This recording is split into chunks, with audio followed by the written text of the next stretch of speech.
un problème 1200 Elo. Comme pour tous les problèmes, il faut d'abord analyser la situation. Donc on peut voir qu'il a 3 pièces, on a 3 pièces, il a 2 tours, et on n'a qu'une seule tour, donc on est en désavantage matériel, et en plus, son fou en E3 menace notre dame en D2. Dans un premier temps, on peut se dire qu'il faut bouger la dame, puisqu'elle est attaquée, on ne veut pas perdre une dame dans cette situation. On peut aussi voir que son roi, qui est en 8 et au centre, il n'est pas protégé, et on peut complètement l'attaquer.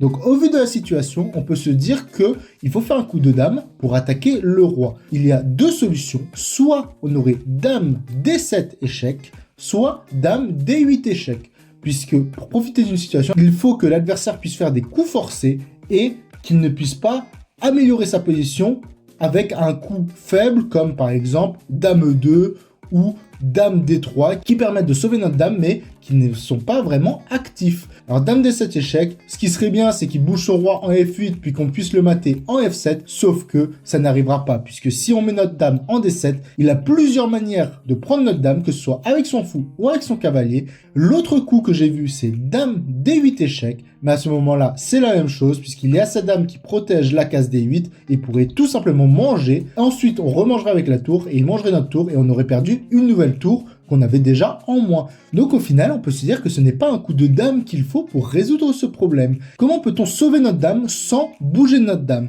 Eh ben, un principe pour sauver notre dame sans la bouger, c'est de faire un échec. À ce moment-là, il serait obligé de bouger son roi. Comment faire échec dans cette position ? On a deux coups, c'est soit fou D7 échec, soit fou F7 échec.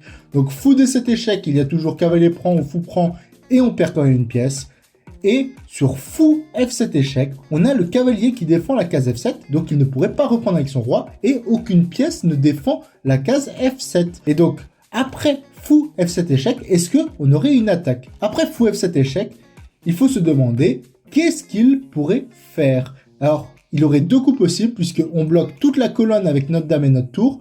Il aurait soit le coup roi F8, soit le coup roi E7. Et c'est ces coups-là qui vont nous permettre de le mater derrière. Si il fait roi F8, on a le magnifique coup dame D6 mat, contrôle la colonne, notre fou en F7 contrôle la case G8 et E8, et il ne peut interposer aucune pièce en E7 pour défendre l'échec que l'on fait avec notre dame. Donc on peut voir que oui, il y a une menace avec le fou sur notre dame, mais le meilleur coup dans cette position, c'est un mat en 2 en faisant un coup intermédiaire, fou F7 échec. On va voir si c'est bien le bon coup avec fou F7 échec, roi E7, et on a dame D6 mat.